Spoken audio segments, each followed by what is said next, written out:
Comment prendre la bonne décision? C'est pas si dur que ça, il suffit de suivre ces 5 étapes. Bonjour, je m'appelle Stéphane et si vous cherchez à créer votre business en ligne de 0 et 100 euros, bienvenue sur cette chaîne qui travaille à domicile.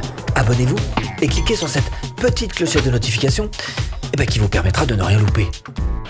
Important? Primordial même, on peut dire. Ah si, il y a certaines décisions qui risquent de vous engager quelquefois sur des dizaines d'années.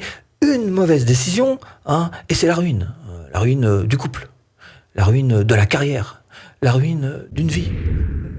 Effectivement, ça met un petit peu de pression quand même. Et il y en a qui, du coup, n'arrivent pas à prendre de décision et se retrouvent face à une véritable indécision. Et c'est encore une fois tout à fait compréhensible. Il y a une sorte de confusion mentale qui se met en place et on n'arrive pas à passer à l'action. Parce que je vous rappelle que l'objectif quand même, c'est qu'à partir du moment où on essaie de prendre une décision, c'est que derrière, il y a une action. Seulement, voilà, il se met en place ce qu'on appelle l'analysis paralysis. Ça veut dire que, à force de trop analyser, on finit par être totalement paralysé et donc de pas prendre de décision et donc derrière il n'y a pas d'action. Donc ce qu'on va faire dans cette vidéo, c'est qu'on va voir ça ensemble. Comment est-ce qu'on peut prendre une décision en 5 étapes, mais pas seulement prendre une décision, mais aussi prendre une bonne décision. Première étape, identification du problème. Qu'est-ce que vous voulez faire, Oui, je sais, la question elle a l'air un peu simplette, mais en même temps, si vous arrivez à y répondre, vous allez vous éclaircir les idées. Alors, comme priorité, ce que vous devez avoir, tout d'abord, c'est de vous placer d'un point de vue rationnel. Rationnel, c'est logique, concret. Voilà. Donc, vous posez les bonnes questions et avoir les bonnes réponses. Alors, par exemple, ça peut être, tiens, j'ai besoin de changer de travail parce que je gagne pas assez d'argent. Là, on est dans le concret, dans le rationnel. Voilà. Et puis, le deuxième niveau, pour vous poser toujours cette question et encore une fois, clarifier vos pensées, c'est de vous la poser cette fois-ci au niveau irrationnel. C'est-à-dire que là, on est plus dans l'émotionnel. Là, c'est plus dur déjà. Alors, ça peut être une peur de quelque chose. Tiens, si vous cherchez à changer de boulot, encore une fois, j'ai besoin de changer de boulot parce que j'en ai marre d'être exploité. Là, on est bel et bien dans l'émotionnel. D'accord. Donc, à partir de ce moment-là, une fois que vous avez bien défini la raison et que vous avez bien pointé la raison, donc rationnelle et irrationnelle, vous allez pouvoir commencer à prendre un petit peu de recul, avoir clarifier en tous les cas votre esprit, en sachant que si jamais vous avez un conflit entre les deux, rationnel et irrationnel, ce sera toujours l'émotionnel qui prendra le dessus. Mais ça, on en reparle. La récupération d'informations. Alors, récupérer de l'information, on est d'accord, c'est juste indispensable. Ok, très bien. Cela dit, il y a une manière de le faire. Aller chercher de l'info, c'est bien. Aller en chercher à l'infini, c'est pas bien. Non, parce que vous allez procrastiner et au bout d'un moment, toujours remettre... Donc, oui, il faut aller chercher de l'info. Bien sûr, il faut étayer votre jugement. Mais cela dit, il faut quand même rester raisonnable. Dans cette récupération d'infos générale, il va falloir que vous essayiez de trouver des alternatives, même les alternatives les plus folles. Alors je vous rappelle, alternative égale choix. Donc allez-y franco, cherchez même dans vos rêves les plus fous, les plus secrets, trouvez-vous des trucs complètement farfelus, allez-y, profitez-en, personne ne vous regarde, c'est vos propres rêves, mais allez-y, faites-le parce que ça peut peut-être vous ouvrir quelques chemins insoupçonnés. Dans cette récupération d'infos, vous allez chercher à vous rapprocher des professionnels. Parce qu'évidemment, les professionnels sont déjà là où vous voudriez être. Donc, ils ont évidemment un maximum d'expérience à vous partager. Ils ont peut-être aussi quelques solutions à vous emmener à quelques problèmes qui vous empêcheraient de prendre une décision. Troisième récupération d'informations auprès de vos proches. C'est pas toujours très très bon d'ailleurs d'aller s'en référer à nos proches parce que évidemment ils sont extrêmement précautionneux vis-à-vis de vous, ils veulent pas qu'il vous arrive le moindre mal, donc ils vous mettent beaucoup en garde tout un tas de trucs, vous allez rien faire. Donc oui, effectivement, ce qu'il faut, c'est que vous vous en approchiez pour savoir un petit peu quels sont, à la limite, plus ce qu'il faudrait ne pas faire plutôt que ce qu'il faudrait faire.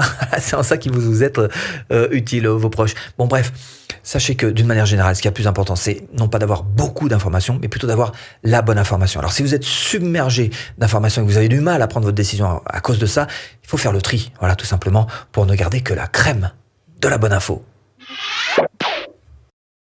Troisième étape, maintenant vous avez plein d'infos, donc il va falloir évaluer les conséquences. Alors pour ça, bien sûr, vous allez mettre votre plus bel habit d'avocat, et puis celui du juge aussi, c'est-à-dire peser le pour et peser le contre. Première question à vous poser, en quoi cette décision va impacter ma vie future ? Alors je prenais l'exemple tout à l'heure de changer de boulot, donc il va falloir que vous posiez la question, alors à court terme, si je change de boulot, qu'est-ce qui va se passer ? À moyen terme, en quoi est-ce que ça va impacter mon futur ? Et puis à long terme. Deuxième manière d'évaluer les conséquences, c'est de faire les pour et les contre. Alors vous faites ça à l'ancienne, papier stylo, 2 colonnes, pour, contre. 3. Faites une revue des risques. Ce que vous faites, c'est que chacun des scénarios, vous allez lui coller une note de 1 à 5. Ça vous aide déjà à voir un petit peu plus clair. Attention, Attention aux peurs. Je rappelle que les peurs dirigent notre vie et nous emmènent souvent sur un chemin un petit peu tristounet. Pire, les peurs masquent nos intuitions. Souvent on se dit je le sens pas, je le sens, mais c'est pas que je le sens pas, c'est juste qu'on a peur de, c'est pas une intuition ça. L'intuition ça se trouve dans le calme, dans une certaine sérénité. Donc quoi qu'il en soit, à partir de maintenant, normalement vous devriez avoir éliminé quelques-uns des scénarios les pires et en garder que quelques, gardez-en quand même encore quelques-uns, on n'a pas fini, Restez ouverts. 4e étape, la prise de décision. Le moment est difficile. Bon, alors, ce que vous allez faire, c'est dans un premier temps, vous allez vous recentrer sur vous-même et essayer de retrouver cette pensée claire que vous avez réussi à avoir grâce à la première étape, d'accord ? Une fois que ça c'est fait, vous ne gardez, on a éliminé quelques scénarios normalement, juste avant, vous ne gardez que les meilleurs scénarios et là, la deuxième lame. Vous allez d'abord commencer par prendre une décision d'un point de vue rationnel. Bon sens, logique, là vous monopolisez toutes les ressources intellectuelles que tout le monde a finalement, hop là, et vous mettez ça sur la table et vous me prenez une décision, encore une fois logique. Alors attention à la suranalyse, je vous rappelle, analysis, paralysis, donc n'analysez pas trop quand même, l'idée c'est que vous sortiez quand même avec une décision rationnelle. 2, choisissez d'un point de vue émotionnel. Attention, voici le moment de laisser parler votre intuition. Alors je vous rappelle que l'intuition, ça se trouve dans des moments de calme.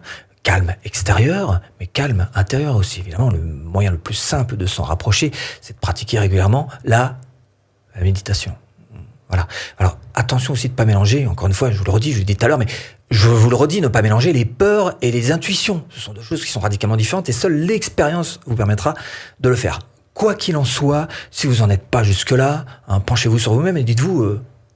Comment je le sens cette histoire-là, Comment est-ce que vous le sentez ? Ah oui, effectivement. Parce que là, quoi qu'il en soit, vous aurez, dans ce cas précis, réussi à réunir, à mobiliser toutes les ressources internes que vous avez, c'est-à-dire les ressources rationnelles et les ressources irrationnelles. Et vous allez pouvoir commencer à peut-être vous approcher d'une solution.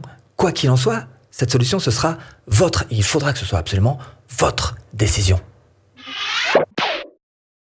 5e étape, on y arrive. La décision, l'évaluation de la décision.